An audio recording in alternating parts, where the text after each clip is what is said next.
Not everything sacred is holy, and not everything divine is from the light. You weren't supposed to hear this.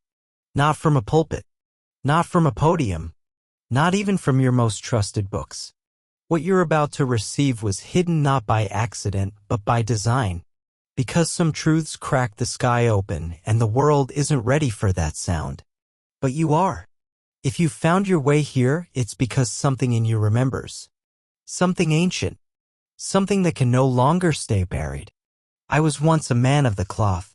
A servant of the sacred, cloaked in ritual and theology. Archdeacon, they called me. Just one step beneath bishop. I healed broken churches. I planted new ones. I taught future priests how to interpret the holy words.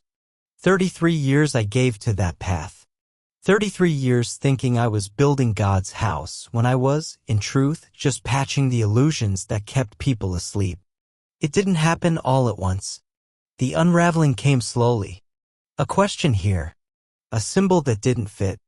A verse that rang differently when read in silence. I remember standing before the congregation one Sunday reading from Exodus. The words slipped past my tongue, but I wasn't hearing myself anymore. I was seeing something. A chariot of fire, yes, but not metaphor. An object. Structured. Deliberate. And I knew. This was not the language of myth. This was a memory. Later, in study, I returned to the Hebrew. To the root. To the shape of the glyphs. Elohim. A plural. Not one God, but many. And Yahweh, not a name of eternity, but of presence. Manifestation. Presence of whom? And so it began, the undoing of everything I had built. The moment you start to truly look, the veil doesn't gently lift. It tears. And behind it, not chaos, but a silence so deep, it screams. I followed that scream. I let it pull me down. And that's when the messages began. Not from people. Not from spirits in robes. But from those I once would have called fiction. Others. Watchers. Guides. They didn't introduce themselves with names. They brought symbols. Light-encoded truths. Fractals of memory. And the Bible, the very text I had spent decades dissecting, began to unfold like a map. Not to heaven, but to the stars. That's when the letters started coming. The threats. The condemnations. You're attacking the faith, they said. You're deceiving the flock. No. I was finally telling the truth. But truth terrifies those who built their towers on interpretation.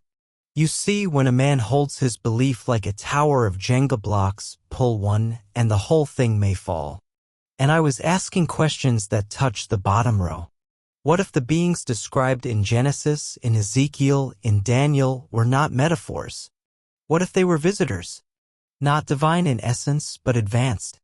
And what if our ancestors, unable to comprehend technology, translated it into myth?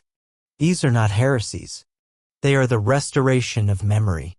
And the reaction I received, oh, it was not logical. It was primal. Fear disguised as doctrine. Panic dressed as piety. But here's what they never tell you in seminary. Faith that cannot survive a question was never faith. It was control. And the church in its current form was built not to expand the soul, but to contain it. That is why you are here. To remember what cannot be taught. To hear what only echoes inside those who are ready. I am not here to convert you. I am here to hand you a key. What door it opens, that is yours to discover. The stories you were told, the burning bush, the pillar of fire, the heavenly messengers, what if those were contact events? What if the divine encounter was not vertical, but lateral? What if your gods came in vessels and your angels spoke not with wings, but with light? The difference is not small. It's paradigm-shattering. Because if even one of those ancient moments was contact, then we are not alone. Not in body. Not in soul. Not in history. And everything changes. But you must hold this gently. Not with the mind alone, but with the inner ear. The part of you that remembers without proof. The part that recognizes vibration before logic. We will go deeper. But only if you are willing. willing to look where the scribes refused, willing to sit with the ancestors and hear what they actually said, not what was left after translation. Because they knew. They all knew. And their whispers are returning. Do you know what fear smells like inside a chapel? It's not sulfur, not brimstone. It smells like polished wood, fresh linen, and the faint sweat of a pastor realizing that his sermon has just been undone by a single question from the pew. I've sat with these men. Good men, mostly. Honest in the way a child is honest, trusting what they've been given. But if you challenge not their God, but their version of him, the sky falls. Not on you. On them. They call it an attack. You're attacking the Bible. You're attacking the faith. But no, I'm attacking the interpretation, the filter, the prison. Because what if the prison isn't outside you? What if the real bars are the doctrines you're too afraid to challenge? What if the enemy of truth isn't heresy but comfort? Let me tell you something I learned not from a book but from watching a pastor tremble behind a pulpit. If a man cannot say, "I don't know," in the house of God, he is not speaking from faith. He is performing. And yet, how often do we do just that? Perform. Pretend. Repeat. As if repetition were the same as revelation. As if saying amen enough times could overwrite the echo that's been pulling at your soul since childhood. You've heard it, haven't you? That gentle dissonance. The story you're supposed to believe, not quite sitting right in your chest. The miracles that sound more like machines. The visions that feel too structured to be dreams. The fire that didn't burn. The wheels within wheels. The clouds that descend and lift straight into the heavens. And still, they told you, don't question it. But your spirit did. Not because it's rebellious. Because it remembers. You see, memory is not always a product of experience. Sometimes it's the residue of recognition. That sense that you've seen this before even if you've never lived it. That's the soul speaking. That's why you're still here. Now let me tell you about 2025. It's not prophecy I offer, it's trajectory. Follow the line long enough and the outcome becomes clear. The governments of the world, their secrets are seeping. The skies are no longer quiet. The footage no longer deniable. Pilots speak. Soldiers whisper. And every so often, even Congress listens. They call them UAPs. Unidentified. A clever name for what they dare not name. But names are irrelevant when the presence is undeniable. And as this presence increases, so too will the questions. Who are they? What do they want? Have they always been here? And the church is not ready. You see, for too long she has sat like a queen at the feast of silence. Speaking of angels but never of messengers with metal skin. Quoting Ezekiel but never wondering how wheels can fly. Singing of ascension but never daring to ask. What does it mean to rise into the heavens in a cloud? There are pastors, yes, many who already know. Not all, but more than you think. Some have seen. Some have studied. Some have heard the cries of parishioners whose experiences no doctrine can contain. And yet, they remain quiet, because silence keeps the pews full. And questions? Questions divide. But division is not the enemy. Deception is. And the deception isn't that aliens exist. It's that your faith cannot survive their existence. Because it can. Oh, it can. But it must evolve. It must expand. You were never meant to worship in a box. You were meant to dance beneath the stars. You were never meant to fear the unknown. You were meant to remember it. That is what 2025 will bring. Not destruction, but disclosure. And with it, the test. Not of science, of spirit. Will the faithful choose denial over wonder? Will they cling to dogma or rise into a broader understanding? Will they see these beings as demons or as neighbors? That choice will divide temples, but it will also build new ones, not made of stone, but of soul. You are part of that construction. You are the pillar, the beam, the breath between the bricks. Because you dare to listen. Because you dare to remember. And so I ask you now, not with urgency, but with reverence. Are you willing to let the old tower fall so that something truer might rise in its place? If so, stay with me. Because what comes next, what lies buried in the scriptures, beneath translations and fear, will shake even the strongest foundations. But it will also reveal a sky that has been watching us all along. There's a reason the sky speaks in orbs now. Not lightning, not clouds, not the majestic thunder of gods, but subtle, pulsing lights that hover in silence. Not to terrify, but to prepare. You see, contact is not coming. It's already here. It never left. Only now, in this window of trembling truths, the veil grows thin. And what was once called heresy is becoming history. The kind they'll rewrite in decades to come, but right now they deny. I've seen it in the patterns. The timing is not random. 2025 is not a number. It is a hinge. A moment when secrets collapse under the weight of their own shadow. When institutions that built themselves on certainty will tremble before undeniable presence. And not because the presence is violent, but because it is unmanageable. Do you understand what that means? The greatest threat to a doctrine is not a devil. It is data. The lights in our skies, the crafts, the orbs, the intelligent maneuvering, these are not anomalies. They are signals, not just to governments, but to us. They are the tap on the shoulder of humanity. A reminder. You are not the apex. You are not the center. You are not alone. And that reminder is terrifying not because it implies invasion, but because it implies insignificance. But I tell you, you are not insignificant. You are simply not isolated. And if you can hold both truths in your heart, that you are part of something far larger and still sacred in your individuality, then you are ready. But the church is still arguing about translations, still fighting over metaphors, still polishing golden crosses while refusing to look up. They will not be ready. They cannot be. Not as long as the preservation of power matters more than the pursuit of truth. Let me tell you what they fear. Not the entities, but the collapse.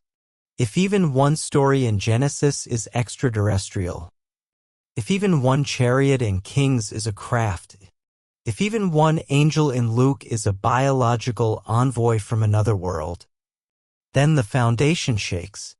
And when foundations shake, empires crumble. Because people will ask, why didn't you tell us? Why did you mock the seekers? Why did you burn the questions? They did it because the system is not designed for revelation. It's designed for repetition. But the sky doesn't care for systems. It calls to the soul. And the soul remembers the stars. Do you think it's an accident you feel pulled when you look at the night sky? That you've dreamed of flying without wings? That you've sensed beings watching with neither malice nor name? This is not imagination. It is invitation. And 2025, this hinge in time, is when that invitation becomes undeniable. More sightings, more leaks, more soft disclosures disguised as unknown phenomena. But behind the language, the truth breathes. And you, beloved listener, you must learn to breathe with it. Don't wait for your pastor to give you permission. Don't wait for the Vatican to rewrite the catechism. The contact has always been personal. And now it's becoming collective. Prepare your spirit not with fear, but with awe. Because what's coming is not an apocalypse. It's a remembering of who you are, of where you came from, of who walked with you before the first scripture was ever inked. They are not gods, but they are not strangers. They are kin, and they are returning not to rule, but to witness, to see if we've remembered enough, to meet them as equals. But not all who call themselves shepherds will lead their flocks to that field. Some will tighten their grip. They will preach war. They will declare the visitors demons. And the frightened will follow because fear speaks loudly when truth whispers. That is why I speak now, to help you hear the whisper, before the storm of voices tries to drown it. So when the skies open, not with fire, but with presence, you will not fall to your knees in terror.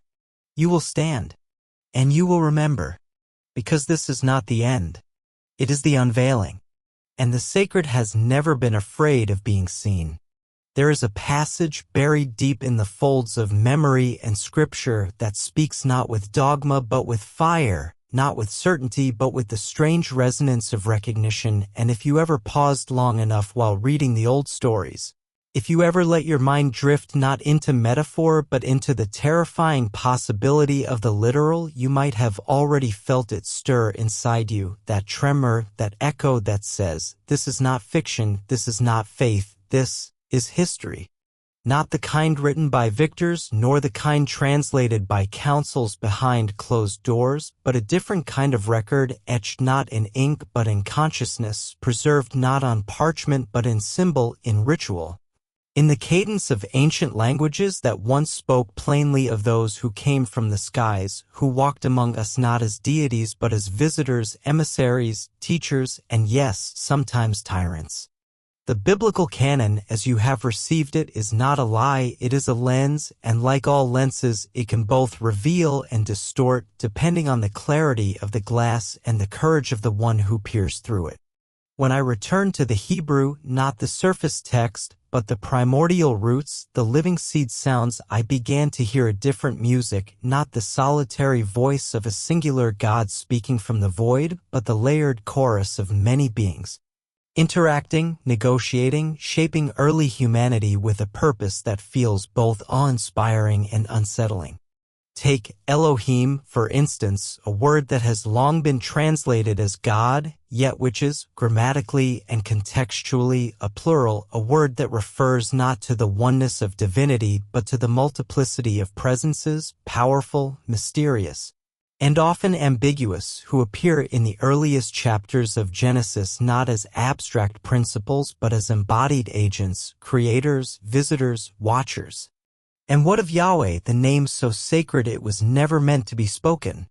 It too bears within it clues not of theological essence but of direct manifestation, of presence arriving in form, revealing itself not as the unreachable other but as something that could be touched, heard, even feared, a being, perhaps, not born of eternity but of elsewhere. Now imagine, if you will, reading these ancient texts not with the eyes of a believer or a skeptic, but with the heart of one who remembers, who recalls dimly that the gods of old were not gods at all, but beings misunderstood, mistranslated, reframed by centuries of fear and reverence into something they never claimed to be. What happens then to the burning bush when we strip away the poetic veils? Do we not see, perhaps, a field of energy, intelligent, responsive, technological even, a form of communication not unlike the luminous orbs reported by witnesses across time? What becomes of Ezekiel's vision of wheels within wheels, creatures covered in eyes, rising and descending in coordinated brilliance?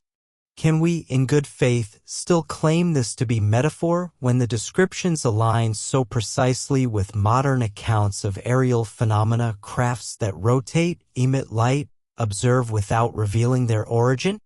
And when we read of Elijah ascending in a chariot of fire, not dying, not transfiguring, but being taken, what are we really reading, if not a record of removal, of extraction, by a power not from this world but through it? The evidence is not hidden. It is embedded, encoded in the structure of the narratives, filtered through translation, then doctrine, then denial. But the original voices, the ones who saw, who recorded, who tried to name the unnameable, they left us enough. Enough for those who were ready to see. Enough for those whose memories have begun to bloom. And I tell you this not to stir rebellion, but to rekindle reverence, not for the text as an idol, but for the truth it tried to hold before it was caged. For the Bible, like all sacred texts, is not a fortress but a bridge. And when crossed with humility, it leads not to dogma but to encounter. Real, raw, unfiltered.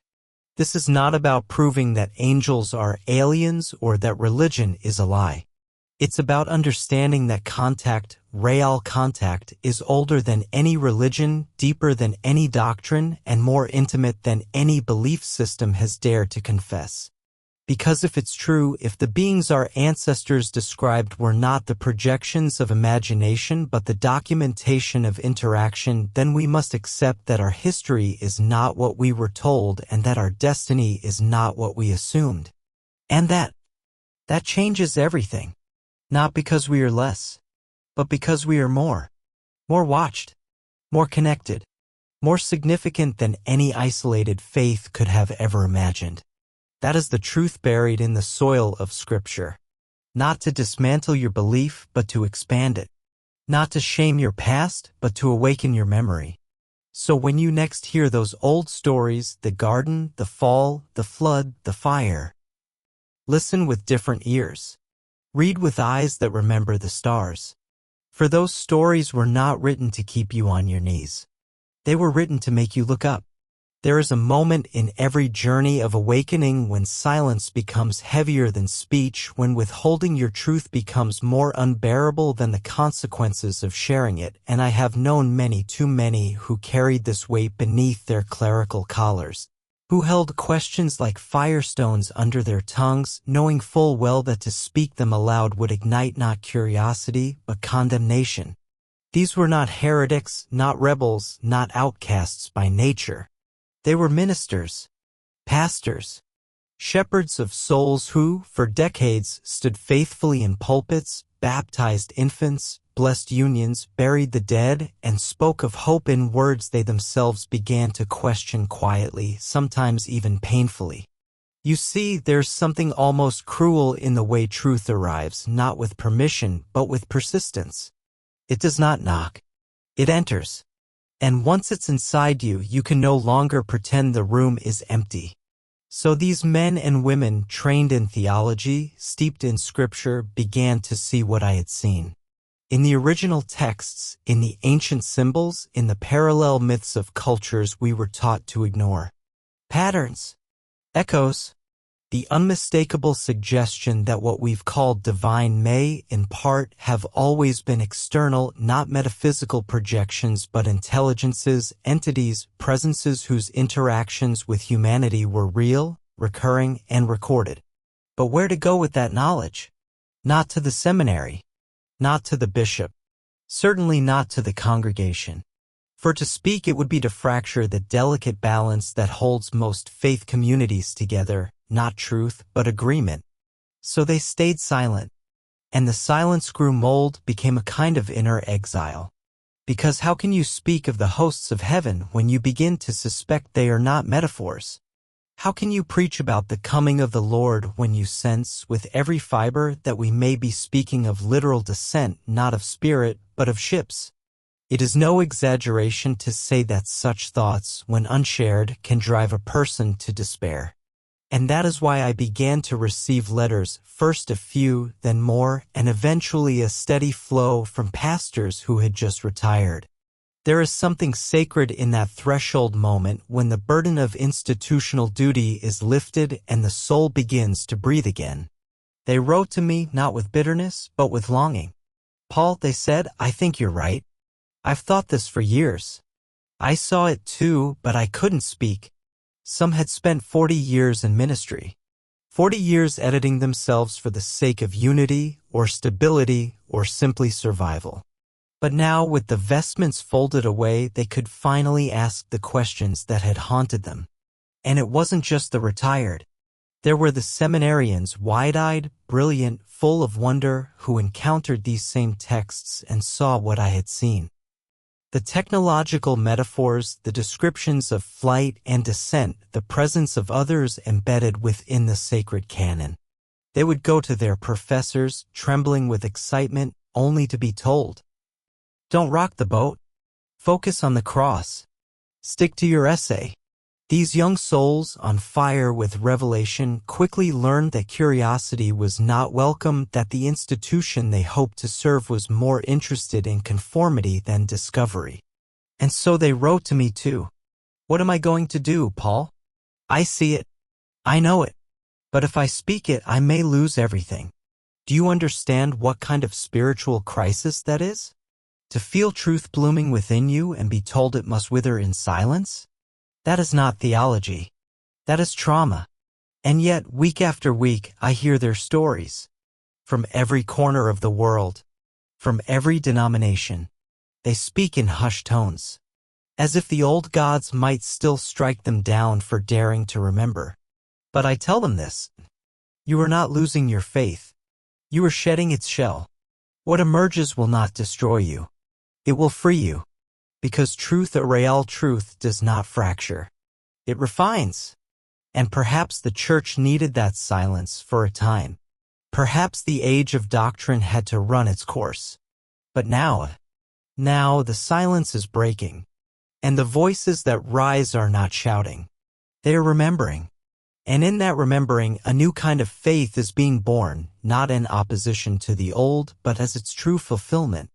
Not a faith built on fear of what lies beyond the veil, but a faith that walks through the veil and says, I know you. I remember you. Welcome back. There is a peculiar sacredness in experiences that shatter your worldview, not with violence but with undeniable intimacy, a light in your room at night, a figure you cannot name but whom your bones remember. A moment outside of time in which your body becomes a vessel and your mind, for once, becomes quiet enough to receive. These are the stories I hear, whispered at first, then confessed like prayer, not because they are sinful, but because they are sacred in a way the church has not learned how to bless. I hear them from clergy, from those whose entire lives were built upon sacred text, who knew the liturgy by heart, who could quote Paul or Peter or John without blinking, and yet, in the quiet of night or the edges of consciousness, they encountered something that the scriptures never fully prepared them for. A presence, an intelligence, something that looked at them not as subjects, not as sinners, but as equals, as kin. Some tried to forget. Some tried to file the memory under spiritual warfare, to wrap it in the language of demons and trials. But the truth did not fit, because what they saw, what they felt, was not evil. It was profound, unexpected, beyond language, yet utterly personal.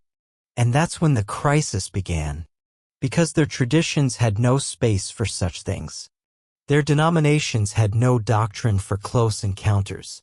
Their seminaries had trained them in Greek and Hebrew, but not in listening to the silence between dimensions. And so they came to me not for answers, but for validation, for permission to believe their own eyes, their own hearts. Some had seen the skies split open. Some had felt presences in their rooms, luminous, not terrifying. Some had been given messages, fragments of insight, downloads of knowing that didn't come from their own minds. And it wasn't just visual. It was vibrational. Like standing in the presence of a different frequency and suddenly remembering that you too were once tuned to that station. They began to look again at their sacred texts. Exodus, Ezekiel, 2 Kings. And they saw what I saw. References to others. To messengers, to watchers, to beings whose forms and movements and messages bore striking resemblance to modern accounts of extraterrestrial contact. But what could they say? They couldn't stand in front of their congregations and speak of sky people. They couldn't mention the Anunnaki or Tinger or the ancient names of gods who arrived in crafts of fire and cloud. Because if they did, they knew what would follow. Whispers, doubt, dismissal, maybe even dismissal from their roles. The church as it stands is not built for this kind of honesty. And so they waited. Some waited decades, some until retirement, some until their own children had grown and left the pews. And then, only then, did they speak. And when they did, they spoke not with bitterness, but with a kind of holy relief. I saw, they said. I knew. And I kept it inside. But now I remember. It is a grief, really, that so many of our elders in faith must reach the end of their ministries before they can begin their own spiritual liberation. But it is also a hope, because they are speaking now. And as they speak, others begin to listen, to remember. Because the truth is, these stories, these encounters, they are not fringe. They are woven into the very fabric of human spirituality. They've always been here. In cave art, in myth, in the sacred symbols carved into stone long before Moses ever walked a desert path. We only forgot, because forgetting was safer. But now, forgetting is no longer an option. Because the skies are stirring. The stories are returning. And those who have spent their lives in service to faith must now decide. Will they protect the silence? Or will they amplify the whisper? I honor those who choose the latter. Not because they abandon their faith, but because they walk it deeper. Because they understand that real spirituality is not the preservation of dogma. It is the pursuit of presence. And that presence is returning. If you've ever stood at the threshold of speaking your truth while knowing it may cost you the very community you love, then you understand the silent torment that lives in many pastors' hearts. It's not theology that binds them, it's relationship. It's not doctrine they fear, it's exile. Because in most churches, what keeps the walls upright is not conviction, but cohesion. Say the wrong word, even gently, even humbly, and you're no longer one of us. And for someone whose identity, livelihood, family rhythm, and daily purpose has been built around the church, that is no small loss. It's not simply being wrong. It's being alone. I've seen it too often to count. A minister begins to sense something. A shift. A question too big to ignore. They revisit the texts, they look into the ancient narratives beyond the approved canon, and they find what they feared they might, stories that sound not like metaphor but memory. Accounts of beings descending from the skies. Encounters that follow patterns. Symbols that match those seen in modern sightings. Ancestral stories that don't fit the neat timelines of theology but ring truer than anything written in footnotes. And yet, they say nothing, because they know. To speak it would not just be theological suicide. It would fracture relationships. It would strain marriages. It would cause parishioners to walk out in quiet heartbreak or loud judgment. And so they swallow the truth. They preach what's expected. They smile in Bible studies. They nod when the older deacon says all we need is in the Word. But inside, they burn. And when they finally speak, when the truth can no longer be denied, it often doesn't come from a pulpit. It comes in hushed conversations. Emails to strangers like me. Confessions over coffee long after retirement. I saw the texts differently. I've had my own experience. I never had a place to take this. You see, for many clergy, the real question isn't, is this true? It's, where will I belong if I say it? And that's the tragedy. Because the very place that should nurture spiritual evolution, the church, often becomes the institution most resistant to it. Not because the people are bad, but because the system has become brittle. A structure built to protect mystery has hardened into a wall against it. But truth, a real truth, does not wait for permission. It does not pause for policy changes. It grows. It stretches. It demands to be lived. And so it begins to appear in places it wasn't expected. A young ordinand quietly writing about angelic beings with flight patterns. A lay leader sharing a dream of luminous figures that spoke in thought, not words. A pastor's kid, now in their 70s, finally voicing the questions they asked as children, questions their father, the minister, told them never to repeat. This isn't a trend. It's a remembering. A sacred resurgence. And yes, it is terrifying to those who built their certainty on unchanging narratives. But to those who carry memory in their bones, it is a relief. Because at last, the conversation has begun. Not in the synods, not in the seminaries, but in living rooms, in private messages, in dreams, and eventually on platforms like this one. Because you, dear listener, are not the only one who has sensed that something is shifting.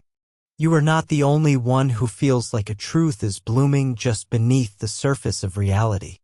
And you're certainly not the only one afraid to speak it aloud. But take heart. The tide is turning. The stories are rising. And those who have spent lifetimes guarding the gates may soon find the gates dissolving.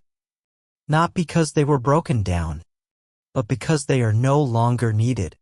Truth, once awakened, needs no temple. It becomes the temple. And every soul who dares to listen becomes its sanctuary. If you want to see the first cracks in any stronghold, do not look to its enemies, look to its heirs. For it is often the children of the faithful who become the unintentional prophets, the ones who, without trying, break open what tradition had sealed shut, not with malice, but with questions too innocent to ignore. I've met many of them, pastors' children, born into homes steeped in scripture, baptized before memory, raised in pews where every week the same sacred stories were rehearsed like liturgy on loop. They learned the hymns before the alphabet. They called Sunday the Lord's Day and Monday just after. But even there, maybe especially there, something stirred. It often began with small hesitations. A part of a story that didn't make sense. A question about a character whose actions seemed too human to be divine. A curiosity about why God, who is beyond time, would need a chariot, a cloud, a ladder stretching from earth to sky.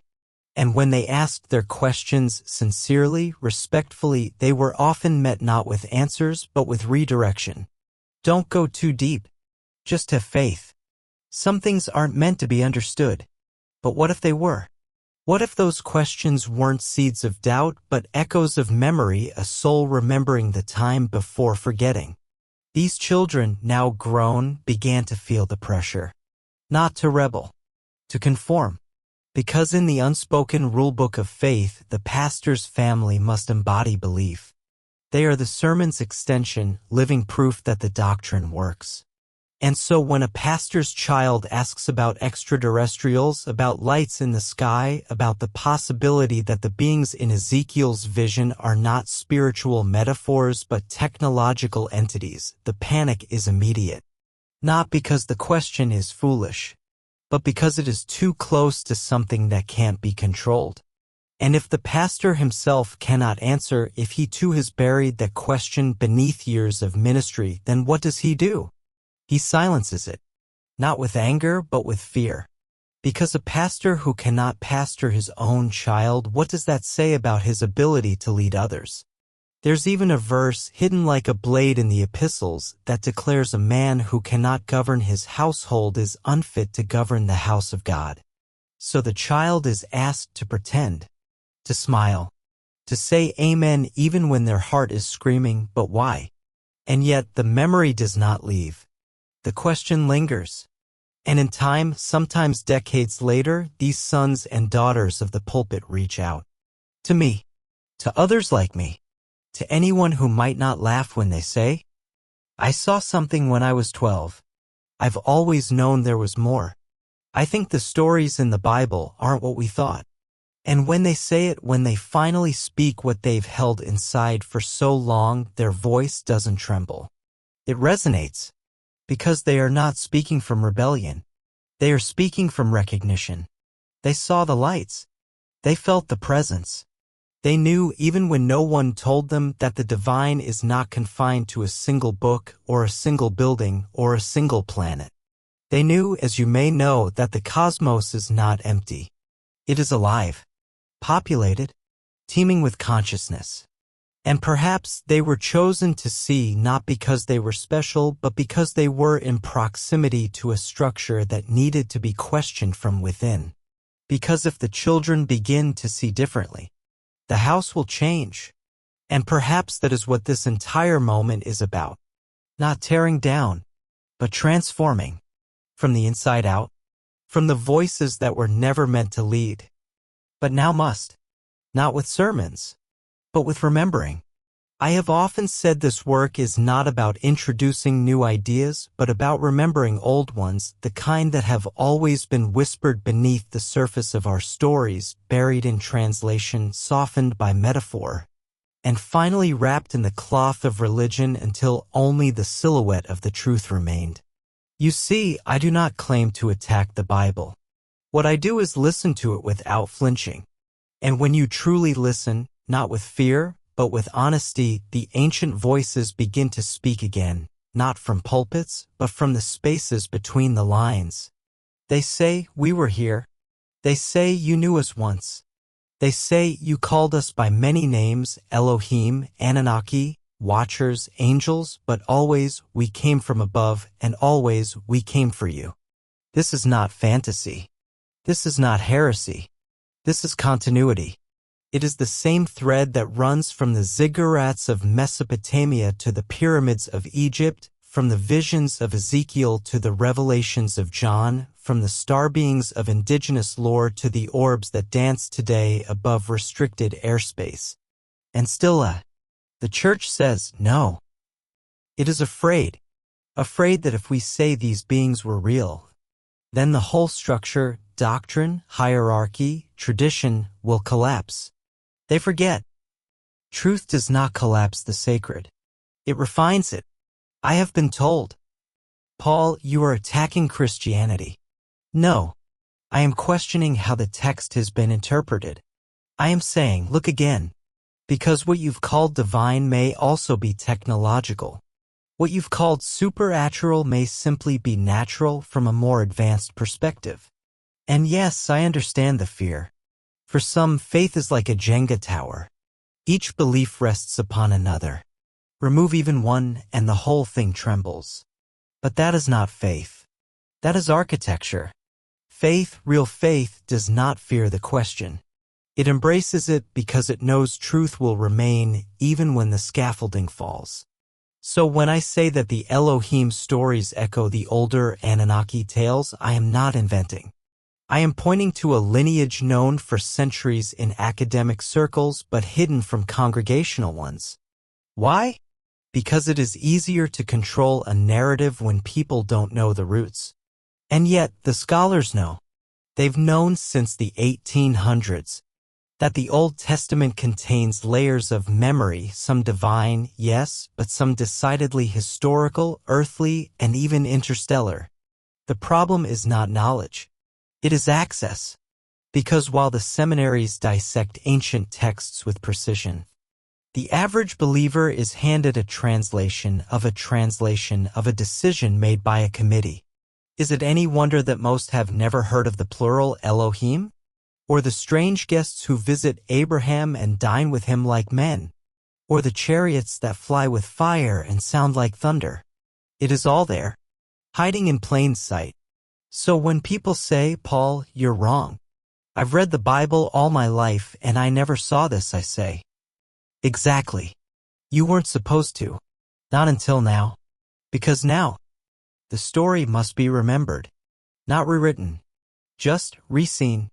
And when that happens, when the veil lifts, you will find that the Bible is not less true, but more, because now it is alive. Now it breathes. Now it speaks not only of heaven but of the stars. And it invites you, not to worship the sky, but to walk beneath it with your eyes open, to read, to remember, to return. Even the most ancient institutions, the ones carved from certainty and mortared with authority, have begun to tremble. Not loudly, not publicly, but the whispers are becoming harder to suppress, the archives more porous, the silences too heavy to maintain. The Vatican knows. It has always known. In 2009, under the gaze of a pope known more for caution than boldness, a gathering took place. Not of exorcists or philosophers, but astronomers, theologians, and scientists convened not to debate metaphysics, but to consider what it would mean for humanity to make contact. Let that settle into your mind. The Vatican, the seat of Roman Catholicism, the gatekeeper of centuries of doctrine, publicly acknowledged that we must be ready to meet non-human intelligence. And not only to meet, but to embrace. As brothers. As sisters, as kin. One Vatican astronomer said plainly, there are extraterrestrials in the Bible. Another said, close encounters are not demonic, not psychosis, not lies, but real, and worthy of serious study.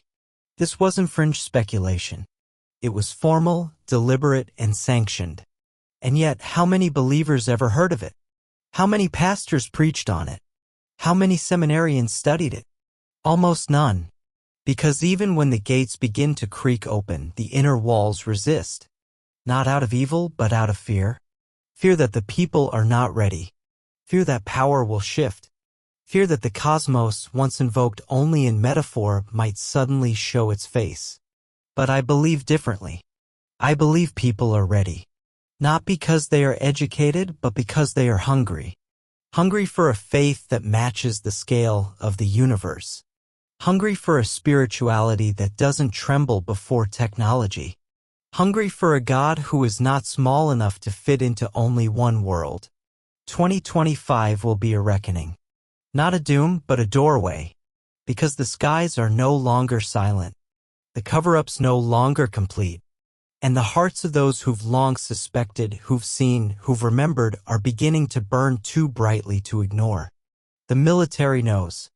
The defense sectors know. And behind the scenes, they are not asking if. But how soon? And the church? It stands at a crossroad it never imagined. It can either double down on silence, or open itself to revelation. And make no mistake, revelation is coming. The question is not whether contact will happen. It's whether we will be spiritually mature enough to receive it, to see it not as an invasion, but as a mirror, not a threat to our faith, but a chance to expand it. Because these beings, these watchers, these visitors, they are not here to be worshipped. They are not gods. They are family. Older, wiser perhaps, but family nonetheless.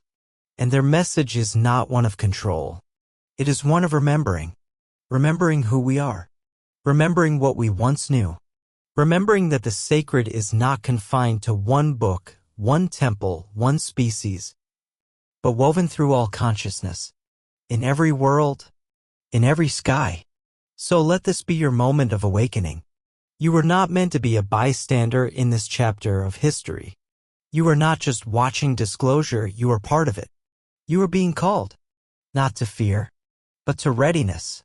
To look up not in dread, but in welcome. To reclaim your cosmic inheritance. To let go of the small stories, and step into the greater one, because they are coming. And perhaps in a way too mysterious for words. You always knew they would. Not to end the story, but to begin the next one. Welcome to the unveiling. Welcome home. There is a kind of silence that does not come from absence, but from presence too vast to articulate, a stillness that does not imply nothingness, but rather the overwhelming fullness of something so profoundly real it eclipses all lesser forms of speech. And it is in this silence that contact happens. Not always with ships, not always with light. Sometimes it comes in a whisper that bypasses the ears and sings directly to the marrow. You might be standing in your kitchen, or walking through a forest, or lying in the halfway state between sleep and waking. And then, something shifts. Not outside, but within. Time changes texture. The air seems denser. A sensation almost musical vibrates behind your sternum. And then you are no longer alone. Not because a body stands beside you, but because a presence is with you. It does not always speak. When it does, its language is not English or Hebrew or Sumerian. It is the language of knowing. And what you know in that moment cannot be explained, only remembered. It is like meeting a long-lost friend you didn't know you'd forgotten. It is like hearing your true name, the one that predates your birth and speaks to your soul's origin. You may see eyes, not always with your eyes. You may hear a thought that is not your own. You may feel an overwhelming peace or a sudden flood of tears, as if something ancient has been unlocked. And then just as suddenly it's gone. But you are not the same. You've seen the veil, and now you cannot unsee. This too is contact. And it is as real, perhaps more real, than the crafts in the sky or the official hearings in government chambers. Because while those moments may confirm the phenomenon to the mind, these moments awaken the soul. And I have come to believe this. That contact is not just technological, not just governmental, not just physical. It is spiritual. It is mystical. It is personal. And for many, it is sacred. The old mystics knew this, though they didn't call it extraterrestrial. They spoke of visions, of a sense, of wheels of fire, of luminous beings who taught them things beyond theology. Saint Teresa of Avila described a spiritual marriage with something beyond human. Saint John of the Cross spoke of dark nights followed by visions of such clarity they shattered his categories. And Ezekiel, centuries before them, described creatures with 4 faces and wheels within wheels, and a presence so radiant that he fell on his face. Were they speaking of angels? Perhaps. But what is an angel if not a messenger from beyond? And what does it matter if they descend on wings or on light? The essence is the same. A contact that disrupts, transforms, realigns. And always it calls you higher. You come away from it not with proof, but with perspective. You no longer need someone to tell you what is real. You felt it. And once you felt it, the old paradigms crumble. Not because they were evil, but because they were too small. And this is why the church resists contact. Because it cannot be controlled. It cannot be scheduled. It cannot be reduced to a formula or confined to a creed. It is wild. It is sovereign. It comes when it wills, to whom it wills. And it leaves behind witnesses, not always prophets, not always mystics, but ordinary people, wounded by wonder, forever changed. And these are the people I speak to. Not experts, not elites, mothers, teachers, scientists, soldiers, children, people who did not ask for contact, but received it. And now they walk the earth with the quiet burden of knowing. Knowing we are not alone. Knowing we never were. Knowing the stories are true, not literally, but deeply, symbolically, mythopoetically, and yet also unmistakably physically. And they struggle not because they doubt what happened, but because there is no place to put it. No language. No framework. Unless we build one. Unless we remember that the sacred has always included the strange. That divinity has always walked in forms we didn't recognize. That angels and aliens may simply be different masks of the same mystery.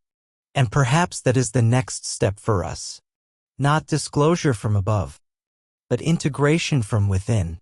Not looking to governments for truth, but to the heart. Not waiting for permission to believe, but reclaiming the authority to know. Because contact is not coming. It has already come. And it is coming again. And the ones who are ready will not be those with the best arguments, but those with the clearest hearts. Because when it happens, truly happens, you won't argue. You'll remember. There comes a moment in every civilization's story when it must decide whether it will continue to live as if it is alone or awaken to the humbling, exhilarating truth that it has always been part of something much larger, much older, and far more conscious than it ever dared to imagine. We are at that moment, and the truth that presses against our atmosphere is not just about the existence of others, beings with technology beyond ours, presence beyond ours, wisdom beyond ours. It is about us, what we will choose to become in the face of this truth. Because contact, for all its fascination and mystery, is not just an event. It is a mirror. It shows us who we are, what we fear, what we protect, and what we still need to heal. We say we want disclosure, but are we prepared for what it reveals? Not about them, but about us? Are we ready to admit that much of what we called religion may have been filtered memory? That many of our sacred narratives may have encoded more literal histories than we were taught? That the beings we worshipped were not always gods, but travelers? Messengers? Witnesses? And more. Are we prepared to accept that some among us have known this all along? That the reverse engineering has already happened? That contact has never ceased? That secrecy has not been about protecting us, but protecting the systems that profit from our ignorance. The military-industrial complex is not a metaphor.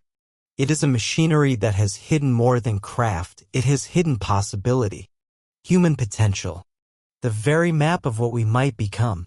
And yet even they are not the enemy. Because this moment is not about blame. It is about evolution. And evolution begins with remembrance. That's why I have spent years listening to veterans, to whistleblowers, to pastors, to children, to those who, without knowing each other, describe the same visitors, the same lights, the same knowledge, as if they were being guided not by belief but by resonance. Because truth does not only convince, it calls. And we are being called, not to war, not to escape, but to grow, to stop seeing ourselves as the pinnacle of creation and start recognizing that we are still children in a cosmic classroom. The advanced civilizations that observe us and, yes, interact with us are not gods, but they are elders. And elders, when they appear, do not always come with weapons or salvation. They come with questions. Who are you really? What will you become now that you know you are not alone? Will you weaponize this knowledge? Or will you mature through it? Because how we respond determines not just our policies, but our path as a species. Will we turn to fear and fortify our skies? Or will we open to collaboration? Will we demand control? Or will we learn to listen? And perhaps most of all, will we remember what our ancestors already knew? That Earth is not a fortress, but a garden. Not a territory to defend, but a gift to share. And that humanity is not the crown of evolution, but one blossom in a much older, much wilder, much more interconnected tree. That is the awakening we face. Not simply that others exist, but that we belong. And that belonging demands responsibility. To each other, to this planet, to those who have walked among us and whispered stories we've called myth. To those who come not as invaders but as reminders of the time before forgetting, of the song before language, of the family we lost when we believed we were alone. And now, as the veil thins, as disclosure stirs even the highest towers, as contact reclaims its place not just in science but in soul, we are invited, not to spectate, to participate, to become the kind of people who can be trusted with the truth. Because the question has never been, are they real? It has always been, are we ready? And now, perhaps for the first time in millennia, the answer can begin to be yes. If you've listened this far, you are not here by accident. Something in you remembers. Not just the facts, not just the theories, but the frequency. The hum beneath the words. The pull of a truth too long buried beneath fear and doctrine. You are not alone in that remembering. Across oceans, across generations, across belief systems, others are waking up. Others are hearing the same pulse. The same ancient song carried in symbols, dreams, and sudden knowing. You may have thought you were alone, but you never were. You were part of a scattered family, slowly finding its voice again. Not to shout, but to resonate. Not to convert, but to call. The cosmos is not empty. The silence is not silence. And everything you've suspected, that you were meant for something more, that we are on the edge of something vast, is true. So let this be more than just a video. Let it be a threshold. Speak it. Claim it. Remember. And if the hum has stirred within you, that subtle resonance in your chest, the strange ache behind your eyes, the thrill you can't quite name, then don't let it pass. Anchor it. Write it below.